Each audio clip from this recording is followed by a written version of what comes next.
Жоқ, мысалы, окейдің баламасы жоқ болса қазақ тілде, содан басқа пайдалану мүмкіндік болмаса, әңгіме жоқ пайдалану. Бірақ енді окейдің несі бар ғой, жақсы деген, сол ұмытылып кетпесін деген ғой.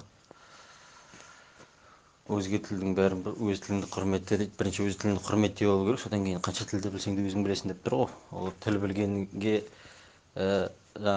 іс білгенге 1 теңге, тіл білгенге 1000 теңге деген сияқты. Тілді білген жақсы ол, алхамдулилля. Өзіңе, еліңе пайдасы болып жатса, ол жақсы. Ағылшын болсын, орыс болсын, басқа болсын, алхамдулилля жақсы ол. Ол білу керек. Бірақ енді қазақша сөйлеген кезде, мысалы, тек қана қазақша сөйлеуге тырысқан жақсы да, ағылшынша, орысша қоспай басқа да тілдерді. Егер мүмкіндік болса, мүмкіндік болмаса, енді қосасың ғой. Бірақ енді просто сен әнеуір сөздерің ұмытылып қалмасын деген, мысалы, окейдің орнына жақсы, түсіндім деген сияқты сөздер ұмытылып қалмасын, анау әдет болып кетпесін деген сияқты балдардың арасында, баламызға ертең болашаққа. Сондай мақсатта ғой. Тіпті тіл білген жақсы ол, алхамдулилля.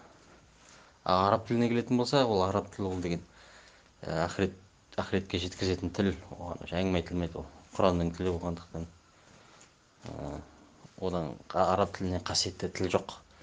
Қазақ тілін 1000 жерден жақсы көрсек те, араб тілінен қасиетті тіл жоқ, оған әңгіме айтылмайды. Ол дүнияның емес, діннің, ақыретке жеткізетін тіл да ол.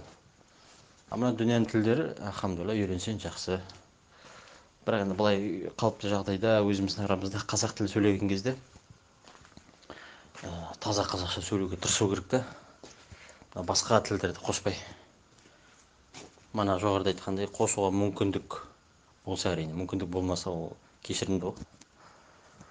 Сен мен осы тілімізді көтермесе кім көтереді? Біреуміз аға, біреуміз іні, біреуміз әке, біреу бала деген сияқты. Сол просто давай дегендерді шама келсе қоюға тырысу керек. Мен де айтпайды емес, айтып қаламын байқамай, бірақ тырысамын да. Қазір балдар мені жүйді қазір. Әке мынандай не орысша сөйле, не қазақша сөйле деп.